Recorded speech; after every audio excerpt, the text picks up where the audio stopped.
ஹே darling, எங்கடா போயிட்ட? கதவுக்கு பின்னாடி காணாம போயிட்டியா? ரோசி செல்லம் இருடி. இந்த ஓனர் ஆலிவா என் கக்கூஸ் போன கேப்ல கதவை லாக் பண்ணிட்டு என்னமோ பெருசா கிழிச்ச மாதிரி காஃபி குடிச்சிட்டு இருக்கான். ஓனரே, இப்ப கதவை திறக்க முடியுமா முடியாதா? முடியாது, போடா. என்ன கருப்பனையே கலாய்க்கிறியா? இந்த கருப்பனை கண்ட கண்டிய கதரும், நீ என்ன கரு மூஞ்சி காண்டேற்றியா? இருடி, உன்னை அப்புறம் வச்சுக்கிறேன். பிளாக்கி, இன்னும் என்ன பண்ற? அட குப்பூசு, இருடி, கொஞ்சம் வெயிட் பண்றி. இவ வேற நொய்யி நொய்யின்னு.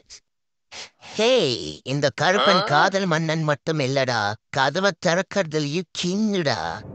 காண்டா மிருகம், கதவை எப்படி செஞ்சு வச்சிருக்கு பாரு. அப்பாடா, திறந்துருச்சு. நல்ல வேலை, இந்த கருப்பனோட மானம் போகல.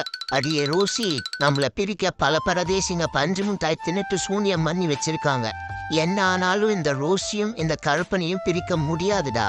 பிரிக்கணும்னு நினைச்சீங்க, பிஞ்சிட்டு போயிடுவீங்க.